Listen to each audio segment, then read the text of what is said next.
It's the last week of October and the first meeting of two squads looking to run the East. Jalen Brunson's been running hot. That's his running mate, Karl Anthony Towns. They've made the trip to Milwaukee, coming off a surprising loss to Miami, but looking to flip the script against Giannis, who's averaging a cool 36 and 16 as he starts out the season.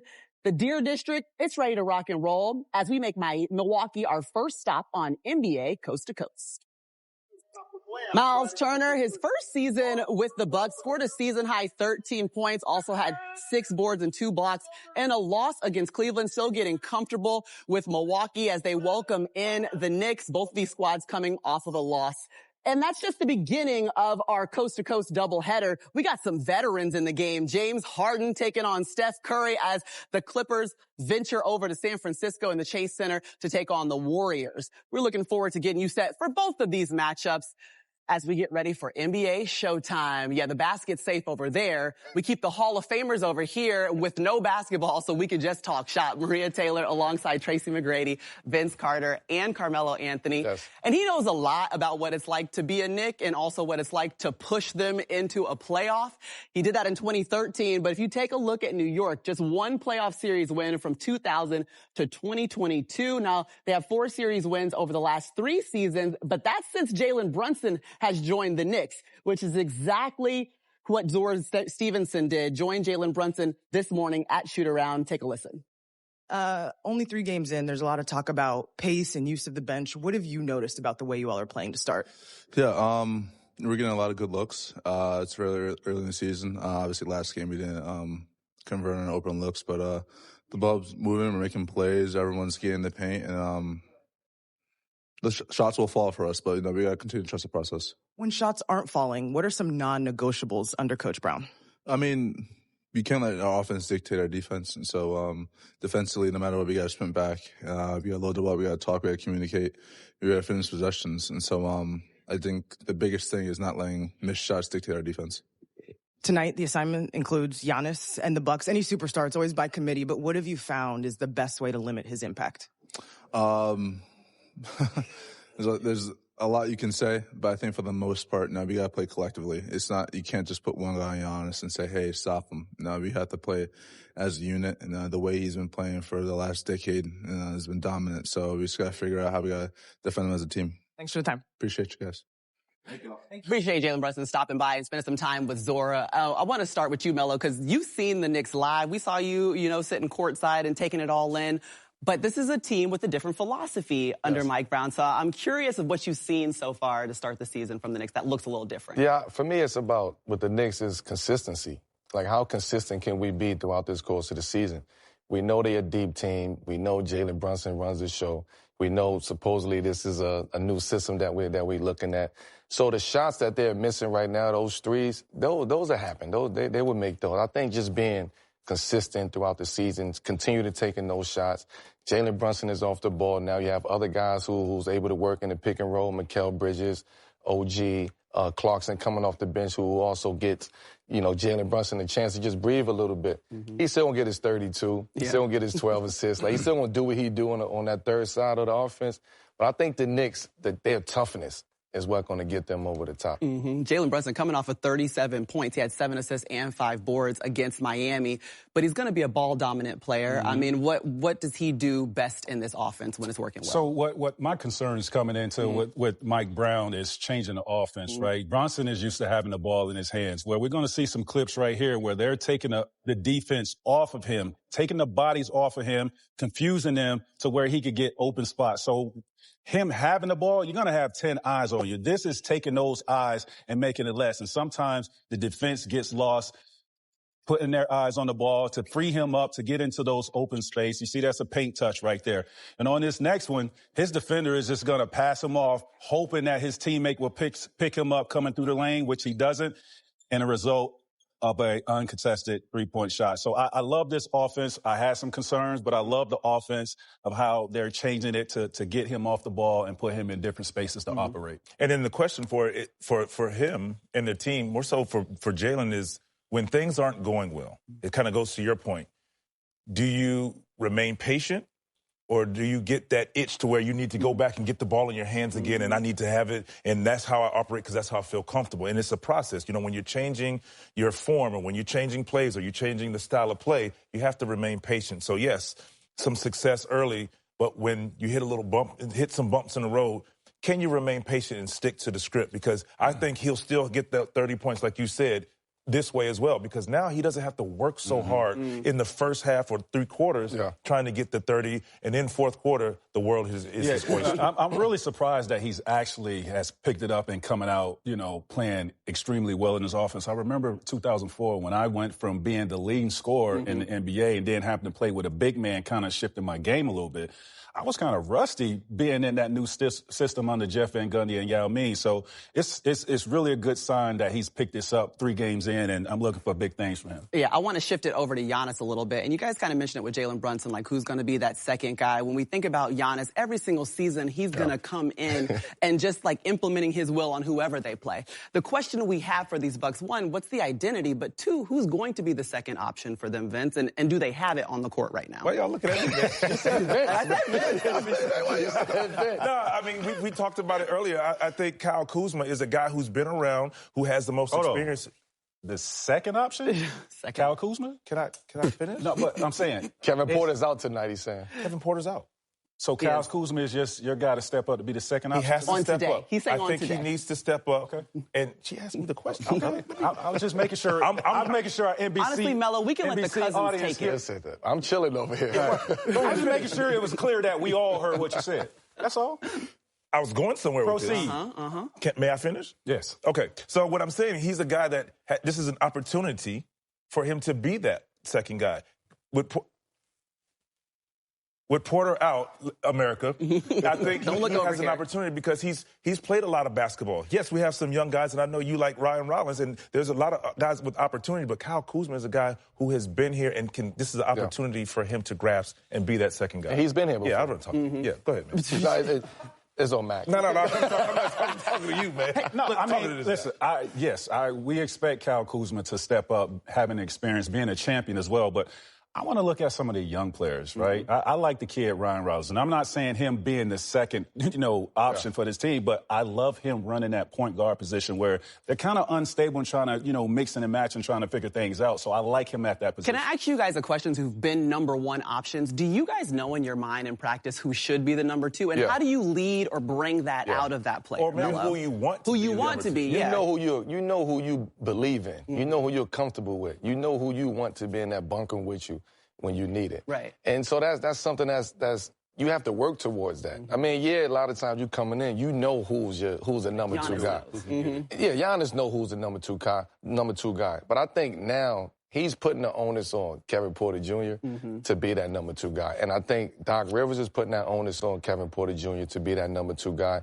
He's giving him more flexibility in the offense. He's allowing him to shoot. He's allowing him to get in his bag like Kevin Porter's comfortable doing. So I think KPJ is the second guy on that team. He just needs to be, we talk about consistency with the Knicks. KPJ needs to be consistent throughout the course of the season. I think Doc has to really implement a system that's, derived and accentuates like the personnel of this team. And right now, giving Giannis the ball and just telling him to go one-on-one is not really helping their team. I think they need stable point guard position, and they need to have, when Porter Jr. comes back, have him off the ball to be more of that scorer that he is. Having him as a point guard, I think, kind of holds him back on what he really can bring. Because you want him to score. So I agree with that. Ryan Rollins right now playing the point guard position. Kevin Porter Jr. played the first game, missed the last 2 with the left ankle sprain, so they'll be without him here tonight. And Doc did say someone different every night can step up. We'll see who it's going to be. Oh, look at Josh Hart. No minutes restrictions. Your boy's back talking to Jamal and Reggie. We need to text them and get the download. Yeah, we should. We'll send a text. We'll let you know.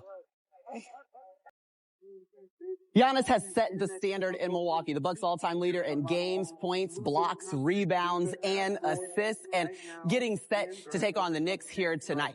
All right, Jalen Brunson getting set, ready and warmed up to take on Milwaukee Bucks. What do we expect to see from him tonight here, T-Mac? Domination. I mean, that's what he does, right? He's going to be a high-volume guy on the offensive end, having some injuries. So I look for him to just dominate like he's been doing over these first 3 games. Yeah, Karl Anthony Towns looking to continue to dominate, averaging 20 points, 14 rebounds through the first 3 games so far. Dealing with a little bit of quad soreness, but he's in and he's rolling tonight. 3 double-doubles, shooting 39% from 3. The team, 15 offensive rebounds. So I expect him to continue to be active on the offensive and defensive glass. I would like to see him continue to be aggressive, not settling for 3-point shots. Because obviously he's going to see Giannis a little bit. You have to make Giannis guard, not just let him have his way offensively. So I would like to see him aggressive on all 3 levels, not just at the 3-point. Mm-hmm. Mikal Bridges, meanwhile, no one was happier to see Mike Brown than him. He was top 3 in minutes last season. He get a break. He got a little bit of a break this year. That's right, Melo. But Mikal is the ultimate connector, man. He's the one who brings that balance, the versatility. He's a quiet leader over there for the Knicks. He can guard, the team, the opponent's best offensive player. He's also evolved his game, too, just beyond being a 3-and-D player. He creating off the dribble now, playing off pick and rolls. He already know how to cut. That's one of his specialties right there. And one of his attributes that I really love about him, he knocks down timely shots. And that would be big come the season. By the way, guys, he's playing his 559th consecutive game tonight. Isn't that crazy? Wow. Longest active streak among all players. Right. Still smiling, too. He need his own workout plan. Come on. I buy into it. Giannis, you can start your own workout plan, too, because he's come in, like I said, very, very hot. Recorded at least 30 points and 14 rebounds in all 3 games to start the season. I mean, this guy, man, there's you run out of things to say about him, right? But what I was questioning about him coming into the season is how he's going to uplift his teammates. And you heard Reggie talking about how 7 players on their team is averaging double figures. So he's definitely stepped up in that department. He's on a mission, man. You can see it in his eyes. Yeah. So I don't see anything changing in Giannis tonight. I feel like we had the whole conversation about who's going to be the number 2 option. Did we talk enough about Miles Turner? Because he got a big contract. I know we didn't get far. You're right. We didn't get far.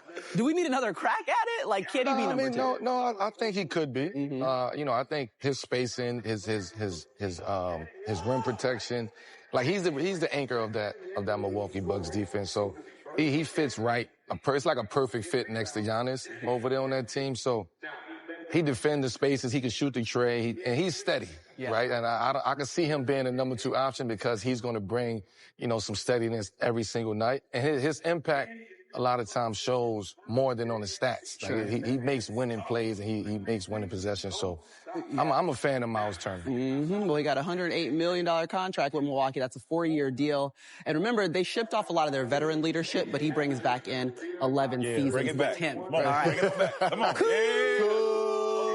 My God. The reason why we were fighting in the first place. The thing with him... We fighting for you over here. Exactly. We're fighting for him because he's a complimentary guy. He's averaging 10 points a game, but he's shooting 60% in 20 minutes. So he's a guy that you want him to be Mr. Consistent. And one thing you said in preseason, Mac, about him is you just like to see him be aggressive. That's it. Play with confidence. And more than anything, I think if he does that, I think everything else will take care of itself. We know Cool's months are January, February, March. That's when Cool's wake up. All right. Hey, we trying to wake him up. Got to give him some time. You come into a season to play with Giannis.